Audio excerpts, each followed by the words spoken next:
நாடாளுமன்ற தேர்தல் குறித்தான தொகுதி பங்கீடுகள் கட்சிகளிடையே மும்முரமாக நடைபெற்று வருகின்றன. அந்த வகையில் திமுகவில் டி.ஆர். பாலு தலைமையிலான தேர்தல் பங்கீட்டு குழு தொடர்ந்து பல்வேறு கட்சிகளோடு கூட்டணி பங்கீடு குறித்து பேச்சுவார்த்தை நடத்தி வருகிறது. அந்த வகையில் தற்பொழுது திமுக மார்க்சிஸ்ட் கம்யூனிஸ்ட் இடையே பேச்சுவார்த்தை நடைபெற்று வரும் நேரலை காட்சிகளை நாம் பார்த்து கொண்டிருக்கின்றோம்.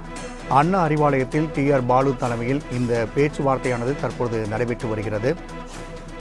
ஏற்கனவே இந்திய கம்யூனிஸ்டுடன் பேச்சுவார்த்தை நடைபெற்றுள்ளது. அதேபோன்று காங்கிரசுடனும் பேச்சுவார்த்தை நடைபெற்ற நிலையில் தற்பொழுது மார்க்சிஸ்ட் கம்யூனிஸ்ட் கட்சி தரப்பில் சம்பத், சண்முகம், குணசேகரன், கனகராஜ் ஆகியோர் தலைமையில் இந்த பேச்சுவார்த்தையானது நடைபெற்று வருவதை நாம் நேரலையாக பார்த்து கொண்டிருக்கின்றோம்.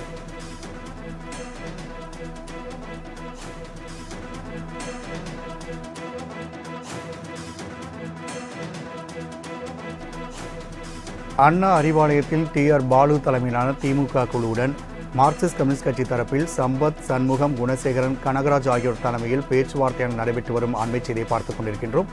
மேலும் கூடுதல் விவரம் செய்தியாளர் செலினா வழங்க கேட்கலாம். செலினா, இது குறித்தான கூடுதல் விவரங்கள். நாடாளுமன்ற தேர்தல் வர இருக்கக்கூடிய நிலையில் திமுக அதன் கூட்டணி கட்சிகளுடன் தொடர்ச்சியாக பேச்சுவார்த்தை என்பது நடத்தி வருகிறது. இதற்காக திமுக சார்பில் டி.ஆர். பாலு தலைமையிலான குழு என்பது அமைக்கப்பட்டிருக்கிறது. இந்த குழுவில் 7 பேர் இடம்பெற்றிருக்கக்கூடிய நிலையில் இந்த குழுவினர்கள் தற்பொழுது 3வது கட்சியாக மார்க்சிஸ்ட் கம்யூனிஸ்ட் கட்சியுடன் பேச்சுவார்த்தை என்பது இன்று நடத்தி வருகிறது. குறிப்பாக மார்க்சிஸ்ட் கம்யூனிஸ்ட் கட்சியின் சார்பாக சம்பத், அதே போல சண்முகம், கனகராஜ், குணசேகரன் ஆகியோர் 4 பேர் தலைமையிலான குழுவினர்கள் வந்திருக்கிறார்கள். அவர்கள் திமுகவில் அமைக்கப்பட்டிருக்கக்கூடிய இந்த கூட்டணி பேச்சுவார்த்தை குழுவினர்களுடன் பேச்சுவார்த்தை என்பது நடத்தி வருகிறார்கள். திமுகவை பொறுத்தவரையிலும் கடந்த நாடாளுமன்ற தேர்தலில் 2 தொகுதியை மார்க்சிஸ்ட் கம்யூனிஸ்ட் கட்சிக்கு வழங்கியிருந்தது.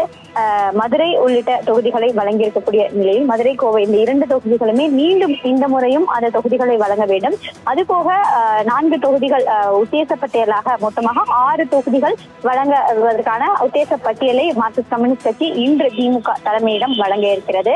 இதற்கு பிறகாக எத்தனை தொகுதிகள் மார்க்சிஸ்ட் கம்யூனிஸ்ட் கட்சிக்கு வழங்க இருக்கிறார்கள் என்பது தொடர்பான விவரங்கள் இந்த பேச்சுவார்த்தைக்கு பிறகாக தான் தெரிய வரும். ஆனால் கடந்த முறை கொடுத்திருந்த தொகுதி என்பது மதுரை, கோவை அந்த 2 தொகுதிகளும் கட்டாயம் வழங்க வேண்டும். அதுபோக 2 தொகுதிகள் என 4 தொகுதிகள் இந்த முறை வழங்க வேண்டும் என்ற கோரிக்கையும் முன்வைக்க இருப்பதாக தெரிவித்திருக்கிறார்கள்.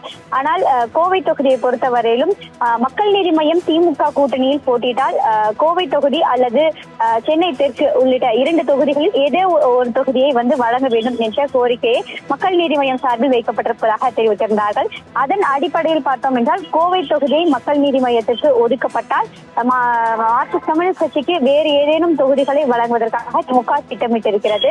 அப்படி கோவை தொகுதி அவர்களுக்கு வழங்கினால் திருப்பூர் தொகுதி அவர்களுக்கு மார்க்சிஸ்ட் கம்யூனிஸ்ட் கட்சிக்கு வழங்கப்படும் என்ற கருத்துக்களும் தெரிவிக்கப்பட்டிருக்கக்கூடிய நிலையில் தொடர்ச்சியாக இந்த பேச்சுவார்த்தை என்பது, அதாவது இன்றுடன் இந்த பேச்சுவார்த்தை என்பது மார்க்சிஸ்ட் கம்யூனிஸ்ட் கட்சிக்கு நிறைவு பெறுமா இல்லது அடுத்த கட்ட பேச்சுவார்த்தைக்கு அவர்கள் வருவார்களா என்பது தொடர்பான விவரங்கள் தெரிய வரும். ஏற்கனவே காங்கிரஸ் கடந்த 28ஆம் தேதி பேச்சுவார்த்தை நடத்தியிருந்தது. அதற்கு 2வது கட்சியாக நேற்று இந்திய கம்யூனிஸ்ட் கட்சி பேச்சுவார்த்தைக்கு வந்திருந்தது. 2வது முறையாக பேச்சுவார்த்தைக்கு இந்திய கம்யூனிஸ்ட் கட்சி என்பது முதலமைச்சர் வெளிநாடு பயணம் மேற்கொண்டு வந்த பிறகாக மீண்டும் பேச்சுவார்த்தைக்கு வருவார்கள் என்று தெரிவித்திருந்தார்கள். அதன் அடிப்படையில் 3வது கட்சியாக மார்க்சிஸ்ட் கம்யூனிஸ்ட் கட்சி தற்பொழுது வந்திருக்கிறது. மத்திய குழு உறுப்பினர்களும் இங்கு இந்த பேச்சுவார்த்தையில் இடம்பெற்றிருக்கிறார்கள். இந்த பேச்சுவார்த்தைக்கு பிறகாக தான் அவர்கள் இந்த தொகுதி பங்கீடு தொடர்பான இந்த பேச்சுவார்த்தையில் உடன்பாடு எட்டப்படுமா அல்லது அடுத்த கட்ட பேச்சுவார்த்தைக்கு மீண்டும் அழைக்கப்படுவார்களா என்பது தொடர்பான முழு விவரங்கள் என்பது தெரிய வரும். ஏனென்றால் 9ஆம் தேதி வரையிலும் நாடாளுமன்ற உறுப்பினர்கள் கூட்டம் இருக்கக்கூடிய நிலையில் நாடாளுமன்ற உறுப்பினர்கள் திமுக குழுவில் இடம்பெற்றிருக்கிறார்கள். அவர்கள் நாளையிலிருந்து 1ஆம் தேதி வரையிலும் நாடாளுமன்றத்துக்கு செல்ல இருக்கக்கூடிய நிலையில் இன்றுடைய பேச்சுவார்த்தை என்பது நிறைவு பெறுமா அல்லது மீண்டும் அடுத்த வாரம் இந்த தொகுதி பங்கீடு தொடர்பான பேச்சுவார்த்தைக்கு வருவார்களா என்பது தொடர்பான எதிர்பார்ப்புகள் என்பது நிறைந்திருக்கிறது. இருந்தால் கூட கோவை அதே போல மதுரை 2 தொகுதிகளுமே மார்க்சிஸ்ட் கம்யூனிஸ்ட் கட்சி அவர்கள் தொடர்ச்சியாகவே கம்யூனிஸ்ட் கட்சி கோவை தொகுதியில் வெற்றி பெற்று வரக்கூடிய நிலையில் இந்த முறையும் கம்யூனிஸ்ட் கட்சிக்கு அந்த தொகுதியை வழங்க வேண்டும் என்ற கோரிக்கையை முன்வைக்க இருப்பதாகவும் தெரிவித்திருக்கிறார்கள். செலினா, தகவலுக்கு நன்றி.